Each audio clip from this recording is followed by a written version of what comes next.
দেশ বিদেশের নানান ধরনের ভূতেদের গল্পের সম্ভার আমাদের এই ভূষণ্ডের আড্ডায় আপনাদের স্বাগত।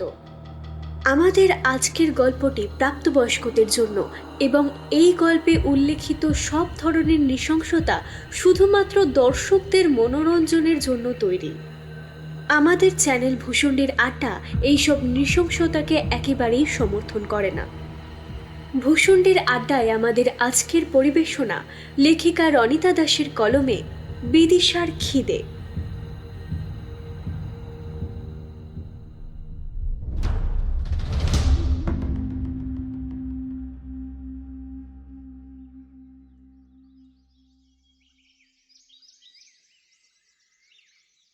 আজকে আবার চৌপট্টিতে একটা রক্তাক্ত সকাল হলো। চৌমাথার মোড়টায় একটা লাশ পড়ে আছে। লাশটা বাজারের শেঠ রবীন্দ্র কুমারের। সে যথেষ্ট প্রভাবশালী লোক, বড় বাড়ি, পাহারাদার সব আছে। তাও যদি তার এই হাল হতে পারে, তাহলে সাধারণ মানুষ তো চুনোপুটি। লাশের মাথাটা যেমনকার তেমন, শরীরে চামড়া আর হাড় আছে, কিন্তু সেই আবরণের ভেতরে নেই কোনো মাংস বা কোনো ধরনের অর্গান। পাকস্থলী, লিভার সব হাওয়া। রাস্তা জুড়ে ছড়িয়ে আছে কালশিটে পড়ে যাওয়া রক্তের ছাপ। চৌপট্টি একটা শহরতলি। মাসের এটা ৩ নম্বর সপ্তাহ। প্রতি সপ্তাহে একটা করে লাশ পাওয়া যাচ্ছে, হয় রাস্তার উপর, না হলে আবার নর্দমার ধারে অথবা ভাগার ধারে। প্রতিটা লাশই খুবই নৃশংস। শুধু গত সপ্তাহেই কোনো লাশ পাওয়া যায়নি। তাতে লোকে একটু স্বস্তি পেলেও এই সকালটা আবার তাদেরকে আতঙ্কে ডুবিয়ে দিল। কেউ যেন খুব সূক্ষ্ম হাতে মানুষগুলোর পেট কেটে ভেতর থেকে সবটা বের করে নিচ্ছে। পুলিশ এর মধ্যেই তদন্ত শুরু করেছে, কিন্তু কোনো সুরাহা হয়নি। সবাই বেশ ভয়ে ভয়ে দিন কাটাচ্ছে। এমন সময় মোড়ের মাথার পল্টুদের বাড়িতে একটা হানি গর্জন এসে দাঁড়ালো। গাড়ি থেকে কয়েকটা লোক নামলো। পল্টুর মা ঘর থেকে বেরিয়ে এসে লোকগুলোকে নিজেদের টয়লেটের চেম্বারটা দেখিয়ে দিল। আজ 15 বছর ধরে তারা এই বাড়িতে থাকে, কিন্তু কিছুদিন ধরে তারা টয়লেট ব্যবহার করার পর ফ্লাশ করতে পারছে না, জল যাচ্ছে না। চেম্বারটা যত সম্ভব ভরে গেছে। গাড়ি এসে ওদের চেম্বারটাকে ফাঁকা করতে শুরু করলো। কাজ সব ভালোই এগোচ্ছিল। হঠাৎ ওদের পাইপে আর বর্জ্য উঠছে না দেখে লোকগুলো বেশ অবাক হলো। এরম তো হওয়ার কথা না। মনে হয় পাইপের মুখে কিছু একটা আটকে আছে। পল্টুর মা ওদের সামনে দাঁড়িয়ে কাজ দেখছিল। দুর্গন্ধে নাক চেপে রেখেছিল আঁচল দিয়ে। একটা লোক চেম্বারে নামলো। তার পায়ে ঠেকল একটা বড় সড়ো মাপের কিছু। জিনিসটা তুলতে গেল লোকটা, বড্ড ভারী। ওই নোংরা পায়খানার চেম্বার হাতড়ে একটা জিনিস সে অর্ধেক তুলে আনলো। বর্জ্য মাখামাখি হওয়া একটা পা, একটা মানুষের পা। ঘটনাস্থলে থাকা সবাই বেশ ঘাবড়ে গেল। জিনিসটা ধরাধরি করে তুলে আনতেই দেখা গেল একটা মানুষের পুরো দেহ। পল্টুর মা আর উপস্থিত সবাই বেশ ঘাবড়ে গেল। এখানে লাশ এলো কিভাবে? লাশটা বর্জ্যে মাখামাখি হওয়ায় ঠিক চেনা যাচ্ছে না, কিন্তু লাশ তো। পুলিশ না এলে এই লাশ নাড়ানো যাবে না। ওখানে উপস্থিত একটা লোক ফোন করে পুলিশকে খবরটা জানালো। এদিকে পল্টুর মা তার বরকে ফোন করতে লাগলো বারবার। ভয়তে তার হাত পা ঠান্ডা হয়ে আসছে, কিন্তু পল্টুর বাবা ফোন ধরে না। মনে মনে রাগ হয় পল্টুর মায়ের।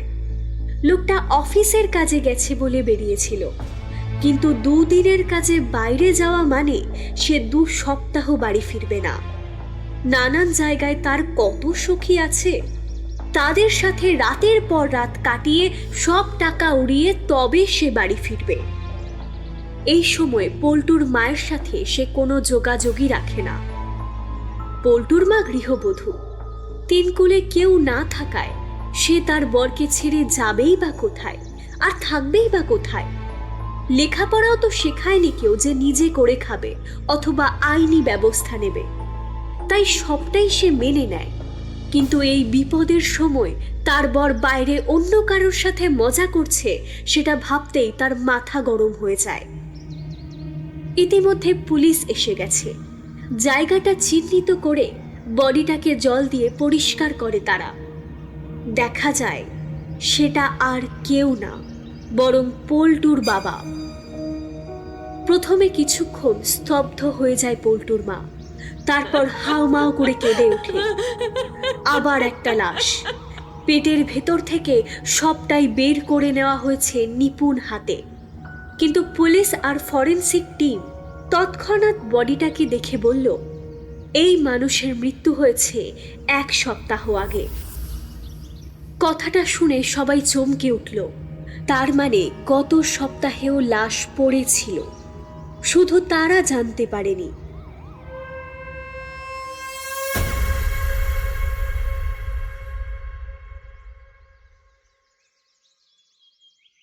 খবরে এই চৌপট্টির হত্যাকাণ্ড দেখেছিল রিতম, কিন্তু আজ যে চোখের সামনে সে লাশ দেখবে, তাও এরম নৃশংস খুন, সেটা সে ভাবতেও পারেনি। আজ প্রথমবার সে নিজের লং ডিস্টেন্স গার্লফ্রেন্ডের বাড়ি যাচ্ছে। 6 মাস আগে ফেসবুকে আলাপ হয়, নাম বিদিশা। তবে রিতম তাকে ভালোবাসে না। ভালোবাসা ততক্ষণই যতক্ষণ না সে কোনো মেয়েকে বিছানায় নিয়ে যেতে পারছে। একবার বিছানায় নিয়ে যাওয়ার পর সে আর তাদের দিকে ফিরেও তাকায় না, বরং সুযোগ বুঝে কিছু দামি জিনিসপত্র সরিয়ে সে হাওয়া হয়ে যায়। এরকম সে আগেও বহু মেয়ের সাথে করেছে। মেয়েগুলোও কখনো পুলিশে কমপ্লেন করেনি, করলে তো সবার আগে তাদেরই সম্মান যাবে। তাই শারীরিক মজা আর চুরির জিনিসের ভরণ পোষণ একসাথেই হয়ে যায়। আজ সে যাচ্ছিল সেরকমই এক কাজে। বিদিশা মেয়েটা একটা কোম্পানিতে কাজের জন্য সেই এলাকায় এসে থাকছে। আর বিদিশা বেশ বড় লোক। এইবার বেশ ভালো মতো মজাও হবে, আবার কামাইও হবে। ভাবতেই মনটা ভালো হয়ে গেল রিতমের। চৌপট্টির মধ্যেই একটু ভেতর দিকে বিদিশার বাড়ির লোকেশন দেখাচ্ছে। রিতম সেখানে পৌঁছতেই দেখল বেশ শুনশান জায়গা। এতটাই ভেতরে বাড়ি যে পাশের বাড়িগুলোতে যেতে গেলে হেঁটে 5 মিনিট তো লাগবেই। বাড়ির চারপাশে লম্বা বড় গাছগুলো জায়গাটিকে আরো চুপচাপ বানিয়ে দিলেও সামনেটায় খুব সুন্দর বাগান করে রেখেছে মেয়েটা। গেট খুলে দরজার সামনে গিয়ে টোকা দিতেই বিদিশা এসে দরজা খুলল। গায়ে একটা সাদা রঙের নেটের শাড়ি, দুধে আলতা গায়ের রঙের উপর দুটো ফালা ফালা চোখ আর লাল ঠোঁট দেখে রিতম যেন থমকে গেল। ভরাট শরীরে নাভিটা শাড়ির মধ্যে দিয়েও দেখা যাচ্ছে। রিতম নিজেকে সংযত করল, এখানে তাড়াহুড়ো করলে হবে না। ঘরে ঢুকে ব্যাগটা কাঁধ থেকে নামিয়ে বাথরুমে গিয়ে চান করে নিল সে। আজ থেকে 3 দিন সে এখানে থেকেই মজা করবে, তারপর সব কিছু চুরি করে নিয়ে পালাবে। বাড়িতে একটাই বেডরুম, আর তাতেই অ্যাটাচ বাথরুমটা। চান শেষে মাথা মুছতে মুছতে বেরিয়ে এলো সে। ঘরটা বেশ পরিপাটি করে সাজানো। হঠাৎ চোখ গেল বিদিশার সাজগোজের জায়গায়। নানান রকম গয়না আর আংটিতে ভর্তি, এর মধ্যে অনেক আংটি বেশ দামি। এত গয়না তো রিতমের আগে একসাথে চোখেই দেখেনি। মনে মনে বেশ খুশি হলো সে। এমন সময় কাঁধে একটা নরম হাতের স্পর্শ পেয়ে চমকে গেল রিতম। পিছনে কখন যে বিদিশা এসে দাঁড়িয়েছে, এই গয়নার লোভে সে সেটা খেয়াল অবধি করেনি। তারপর নিজেকে সামলে নিয়ে রিতম বলল, আসলে এত গয়না দেখে না অবাক হয়ে দাঁড়িয়ে গেলাম, বুঝলে? এত আংটি! আমার হবু বউটা বুঝি গয়না খুব ভালোবাসে কি? কিন্তু এত গয়না কে দিয়েছে তোমায়? না না, আমারই গয়নার এত শখ, আমি নিজেই কিনে নিয়েছি। ও, তাহলে তো একটা জিনিস দেখলে আমার প্রেমিকা খুব খুশি হবে। এই বলে পকেট থেকে একটা আংটি বের করলো সে, একটা হীরের আংটি। এই আংটিটা সে আগের প্রেমিকার বাড়ি থেকে চুরি করেছিল। এমনি আংটিও দেওয়া যেত, কিন্তু বড়লোক গার্লফ্রেন্ডকে হিরেটা দিলে বেশি সুবিধে। তাছাড়া পরে যখন সবকিছু নিয়ে পগার পার হবে, তখন এই হিরে কেন, যা যা গয়না আছে সব নিয়েই চম্পট দেবে। কথাগুলো মনে মনে ভেবে বেশ খুশি হচ্ছিল রিতম। হঠাৎ বিদিশার ডাকে হুঁশ ফিরল। কি গো, কি ভাবছো? এত সুন্দর আংটি আনলে আমার জন্য, কিন্তু তুমি কোন ভাবনার জগতে তলিয়ে গেলে বলো তো? আমাকে পরিয়ে দাও না আংটিটা। হ্যাঁ, এই তো, দাও, হাতটা দাও। বিদিশার নরম হাতটা নিয়ে আঙুলে পরিয়ে দিল আংটিটা। বিদিশা আনন্দের চোটে জড়িয়ে ধরল রিতমকে। রিতমও বিদিশাকে জড়িয়ে ধরল। সে যেন একটা অদ্ভুত অনুভূতি। এর আগেও কত মেয়েকে তো সে ছুঁয়েছে, কিন্তু এমন মায়া তো সে কখনো অনুভব করেনি। বিদিশা দু হাতে জড়িয়ে রেখেছে রিতমকে। এদিকে রিতমের একটা হাত বিদিশার পিঠে, আর একটা কোমরে। অদ্ভুত রকম মসৃণ আর নরম ত্বক, কিন্তু সেই ত্বকে যেন কোনো উষ্ণতা নেই। কিন্তু তাও কিছু একটা আছে, যাতে রিতমের মনে হচ্ছে বিদিশার এই শরীর সে ছাড়তে পারবে না। বিদিশার চুলের হালকা গন্ধটা কেমন ঘিরে নিচ্ছে যেন। রিতম বিদিশার দু গালে হাত দিয়ে তার মুখখানা তুলল। তারপর দুজনেরই ঠোঁটে ঠোঁট মিলে গেল।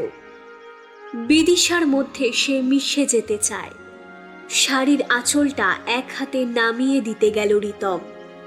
আঁচলটা অর্ধেক নামিয়ে বুকের খানিকটা অংশ দেখা যেতেই হঠাৎ একটা জিনিস চোখে পড়ল রিতমের।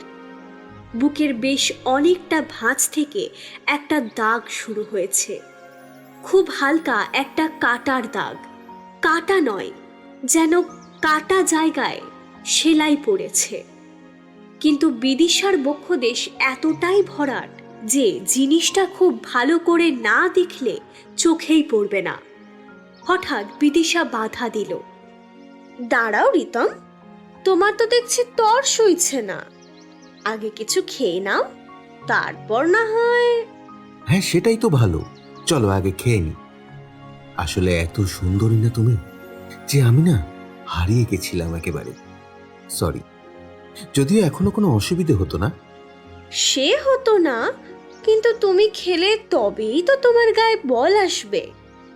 আমাদের মুহূর্তটা আরো সুন্দর হবে, আমি আরো বেশি শান্তি পাবো, আরো বেশি সুন্দরী হব।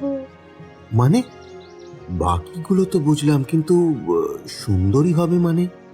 মানে বয়ফ্রেন্ড ভালোবাসলে মেয়েদের দেখতে সুন্দর হয়। তাছাড়া আমার কিন্তু রান্নার ব্যাপারে খুব হাত যশ আছে।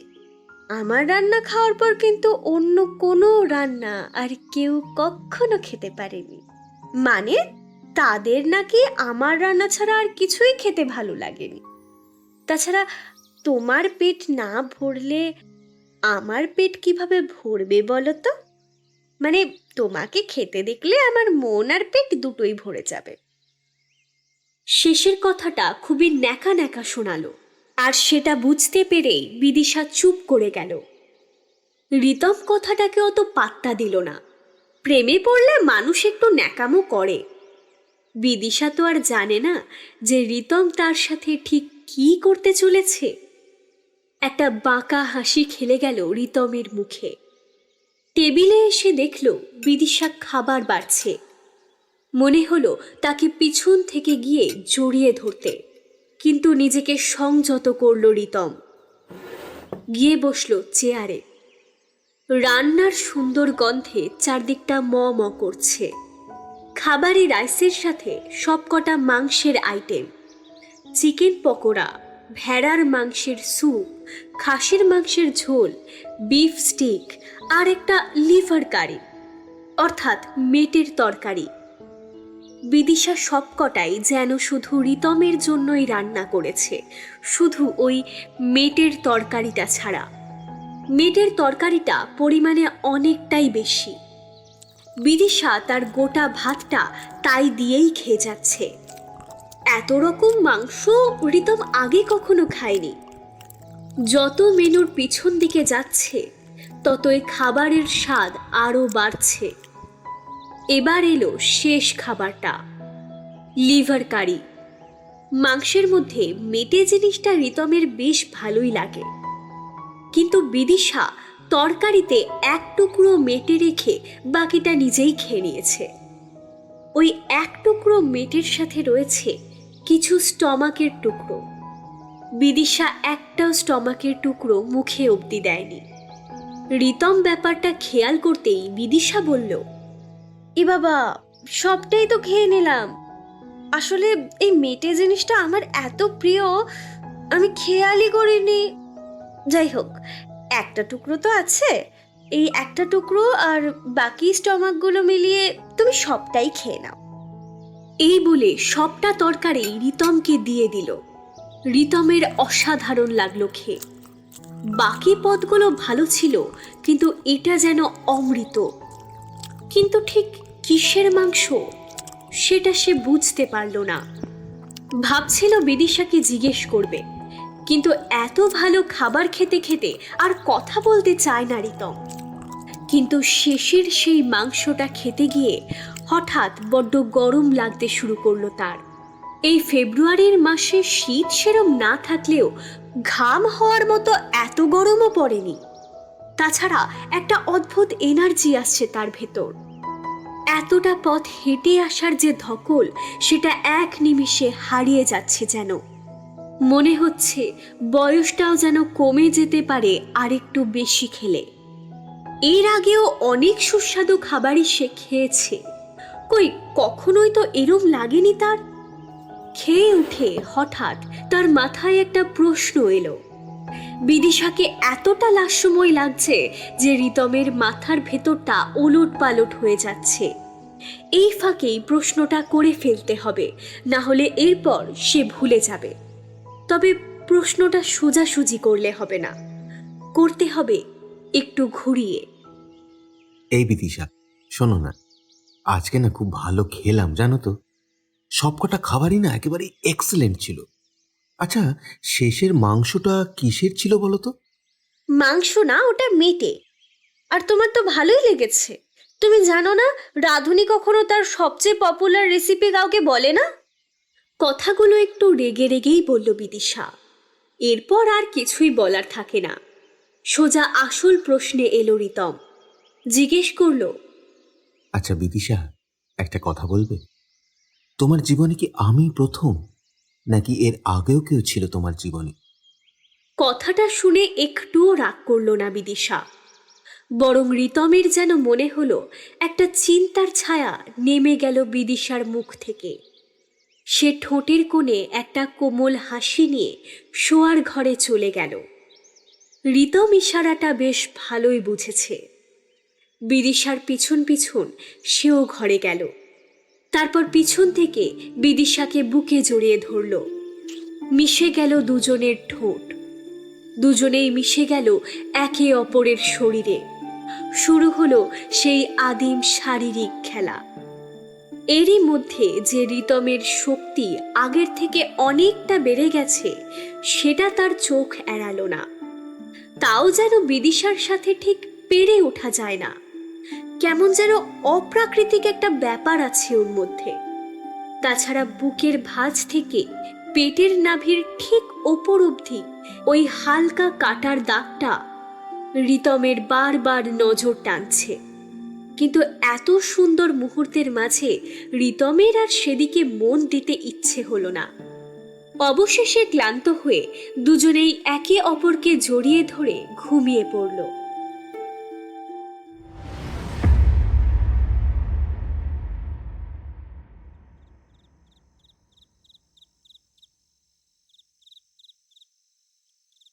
সন্ধে নেমেছে। ব্যালকনিতে বসে ঠান্ডা হাওয়াটা উপভোগ করতে করতে মাংসের স্টু খাচ্ছিল দুজনে। কিন্তু এবারও মাংসটা কিসের সেটা রিতম বুঝল না। আগের মতোই আবার গরম লাগতে শুরু করেছে তার। হঠাৎ খেয়াল করল বিদিশার রূপ যেন আরো খুলেছে, কেমন অপরূপ দেখতে লাগছে। এমন সময় বিদিশা বলল সে রিতমের একটা ছবি তুলতে চায়, প্রথমবার দেখার একটা স্মৃতি রেখে দেবে আর কি।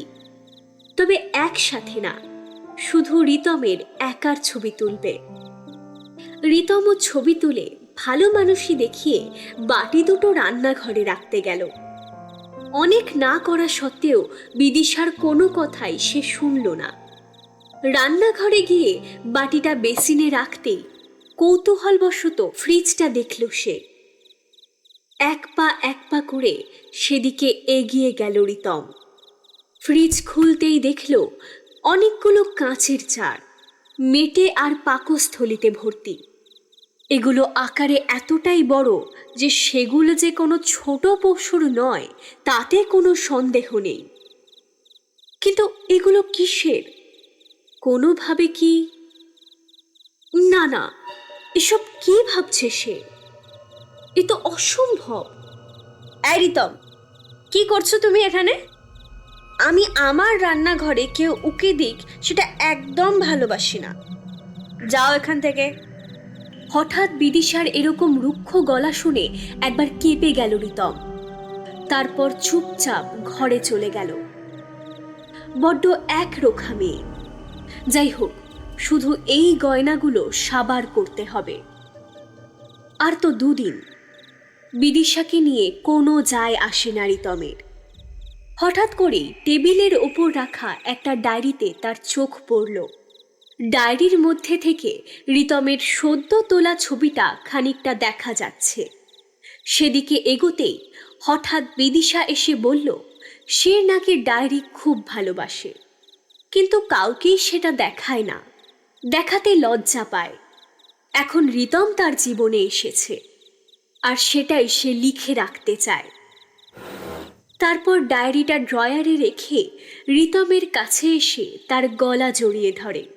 বিদিশা আরও লাস্যময়ী, আরও কোমল হয়ে উঠেছে। কিন্তু রিতমকে একটু বুঝে শুনে চলতে হবে। এতগুলো গয়না একসাথে নিয়ে বেরোনোটা চাপের, সন্দেহ হতে দিলে চলবে না। তাই বিদিশার সাথে বাকি সন্ধেটা হালকা গল্প করে কাটিয়ে দিল রিতম। রাত 9টার সময় বিদিশা রান্না চাপাতে যেতেই এক এক করে কিছু গয়না নিজের ব্যাগে পাচার করতে থাকলো রিতম। হঠাৎ একটা গলার লকেটে চোখটা আটকে গেল। লকেটটা তার চেনা।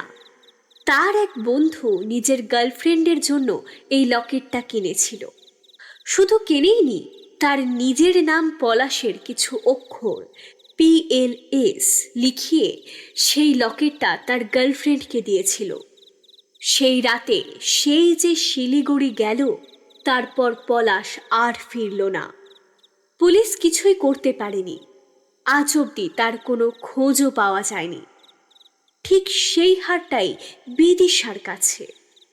কিন্তু পলাশের গার্লফ্রেন্ড তো লিজা ছিল। হঠাৎ চোখ গেল ড্রয়ারের কোণে। একটা কালশিটে দাগ, অনেকটা রক্ত জমে গেলে যেমন হয়। সেটা দেখতে যেতেই হাতের ঠেলায় একটা লুকোনো লকার খুলে গেল। তাতেই ডায়েরিটা লুকিয়ে রাখা রয়েছে। কৌতূহলবশত ডায়েরিটা হাতে নিয়েই দেখল ডায়েরির কভারে কালশিটে ছোপ, যেন রক্ত হাতে কেউ সেটা ধরেছে আর পরে রক্তটা শুকিয়ে গেছে। এমন সময় বিদিশা রান্নাঘর থেকে ডাক দিল খেতে আসার জন্য। রিতম খেতে বসল। এবারেও একই খাবার, কিন্তু শেষের সেই মাংসটা এইবার আর দিল না বিদিশা। বলল সেটা নাকি দুবারের বেশি সাধারণ মানুষের খেতে নেই, সহ্য হয় না। অথচ নিজে কিন্তু শুধু ওই মাংসটাই খেল। রিতম বেশ অবাক হয়ে গেল, কিন্তু কিছু বলল না। তার জীবনে খাওয়া কোনো মাংসের সাথেই এই স্বাদের মিল নেই। খাওয়া দাওয়া সেরে দুজনে বিছানায় গেল। পরস্পরের কাছে এসে আবারও একবার সেই আদিম খেলায় মেতে উঠল দুজনে। এর মাঝেই বিদিশার রূপের বহর আরও বেড়েছে, কিন্তু দুপুরবেলার মতো আর এতটা শক্তি পাচ্ছে না রিতম। এমন সময় বিদিশা হঠাৎ তাকে খামচে ধরে নিজের কাছে জড়িয়ে নিল। সঙ্গে সঙ্গে সব ভুলে সারা রাত দুজন মেতে থাকলো একে অপরকে নিয়ে। তারপর মাঝে কখন যে ক্লান্ত হয়ে দুজনেই ঘুমিয়ে পড়েছে সেটা কেউই জানে না।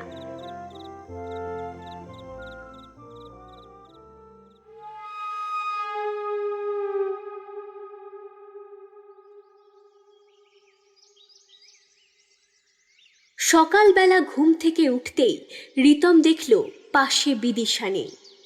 হঠাৎ আঙুলের মাথায় একটা তীব্র যন্ত্রণা হতে হাতটা কাছে নিয়ে দেখল আঙুলের ডগার কাছে খানিকটা মাংসে চামড়া নেই। কিন্তু কাল শোয়ার আগে তো সব ঠিক ছিল। বেশ অদ্ভুত লাগলো জিনিসটা। তাহলে কি বিদিশা?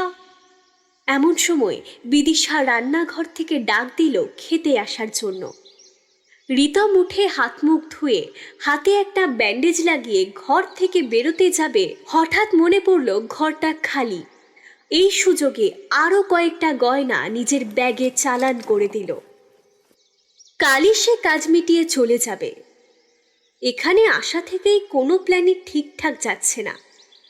এমন সময় হঠাৎ তার মনে পড়ল ডায়েরিটার কথা। আস্তে করে ডায়েরিটা বের করে আনলো। তারপর পাতা উল্টাতেই একটা ভয়ের স্রোত খেলে গেল রিতমের শরীরে। ডায়েরির প্রথম দিকের প্রতিটা পাতায় একটা করে পুরুষের ছবি। তার ঠিক নিচে খানিকটা চামড়ার টুকরো শুকিয়ে কালো হয়ে গেছে। একটা কথা মাথায় আসতেই শরীরটা অবশ হয়ে যায় রিতমের।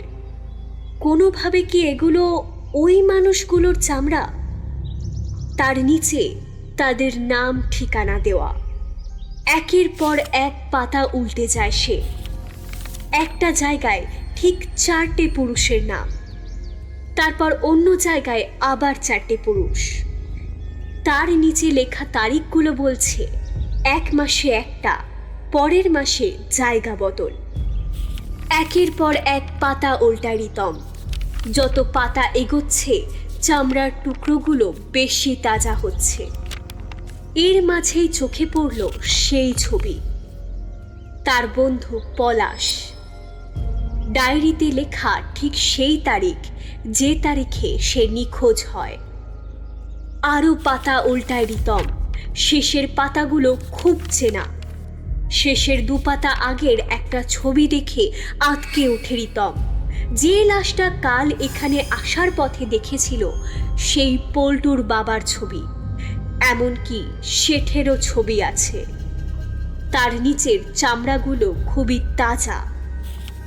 শেষ পাতায় গিয়ে থমকে গেল সে। তার নিজের ছবি, নিজের চামড়া, ঠিক ততটাই যতটা তার আঙুলে নেই। সবটা মিলিয়ে ডায়েরিতে মোট 1534 জনের ছবি। মানে এই সব 32 বছর ধরে চলছে। কিন্তু সেটা কিভাবে? কোনোভাবেই বিদিশা 23 বছরের বেশি হতে পারে না।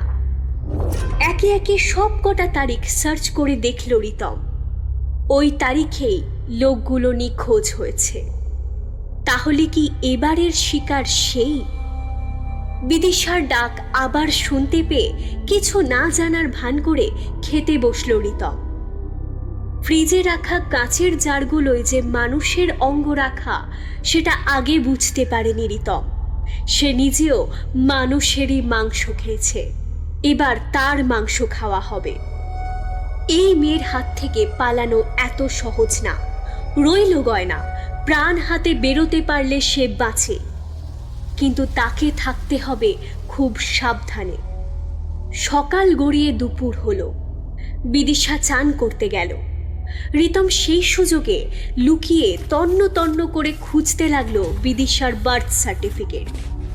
কিভাবে একটা 23 বছরের মেয়ে 32 বছর ধরে হত্যালীলা চালাতে পারে, কিন্তু হাতে ঠেকলো ডেথ সার্টিফিকেট, তাও 32 বছর আগের। নাম বিনিতা, কিন্তু ছবিটা বিদিশার।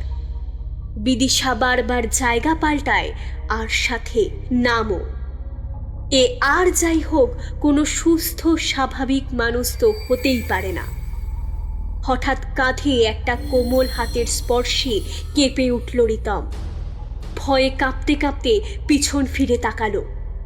বিদিশার মুখে একটা ক্রূর হাসি, চোখ দুটো লাল, মুখ দিয়ে লালা পড়ছে, আর একটা যান্ত্রিক ঘর ঘর আওয়াজ হচ্ছে।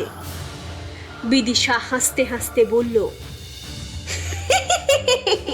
আমি জানতাম তুই অনেক চালাক, তুই ঠিকই আমার সত্যি খুঁজে নিবি।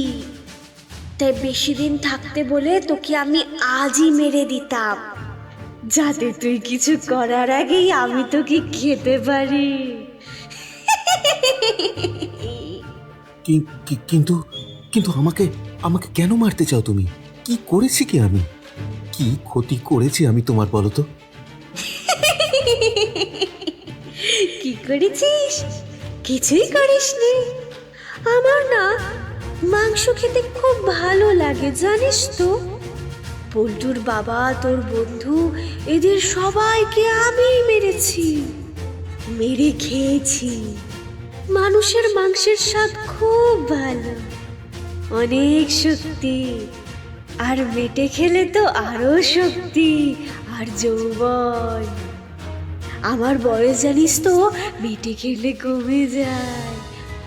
আর জানিস, আমাকে না তোদের মতো কিছু জানোয়ার তুলে নিয়ে গেছিল, ভালোবাসার নাম করে কাজ করাতো আর ভোগ করতো, খেতে দিত কুকুরের কাঁচা মাংস। তারপর একদিন খুব খিদে পায়, তাই ওদেরই একজনের কোমর থেকে ছুরি কেড়ে তাকে মেরে কেটে কেটে খাচ্ছিলাম তার নাড়ি ভুঁড়ি। কিন্তু লোকটার কিছু বন্ধু দেখে ফেলে, তারপর ওখানেই আমাকে আটকে রেখে চলে যায়, জানিস। তারপর থেকে আমি কিছুই খেতে পেতাম না, তাই একদিন ওই ছুরি দিয়ে নিজের পেটটা কেটে লিভারটা বের করে খেতে থাকি। খুব খুব কষ্ট হয়েছিল জানিস, কিন্তু তাও খেয়ে মজা পেয়েছিলাম। এই যে এই দাগটা সেটারই দাগ, জানিস তো। মানুষের লিভার খেতে বেশ ভালো লাগে, আমার বয়স কমে যায় অনেক, আমি মানুষ পাই অনেক। তোদের এই যে মেয়ের রোগ, সবাই আমাকে ভোগ করতে আসে আর নিজেই আমার ভোগ হয়ে যায়। আর এবার তুই যে ভাবলি আমার গয়না নিয়ে তুই পালিয়ে যাবি, এবার তুই আমার ভোগ হবি।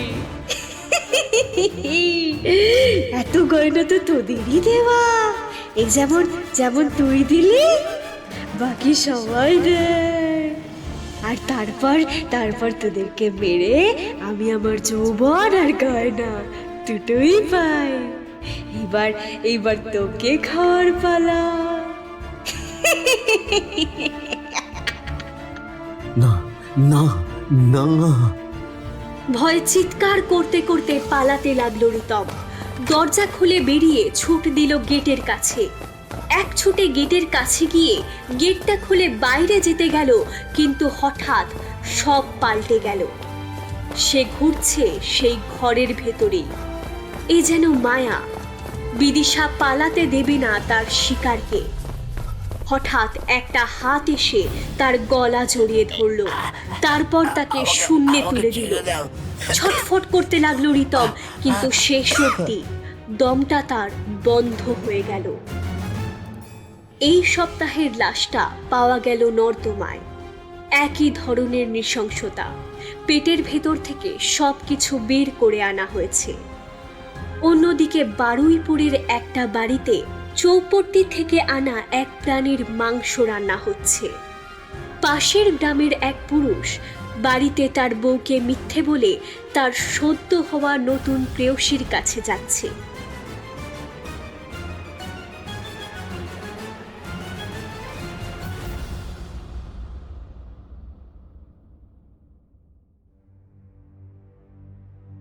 আজকের গল্পটি আপনাদের কেমন লাগলো সেটা কমেন্ট সেকশনে অবশ্যই জানাবেন। আমাদের দয়া করে সাবস্ক্রাইব করুন এবং পাশে থাকুন। আমাদের আজকের গল্পের চরিত্রে ছিলেন সৌম্যজিৎ এবং আমি রনিতা। আবহ সৃষ্টি এবং পোস্টার ডিজাইনে ছিলেন দেবদত্ত। আমাদের সাবস্ক্রাইব আর শেয়ার অবশ্যই করুন। দেখা হচ্ছে খুব শীঘ্রই একটি নতুন গল্পের সাথে।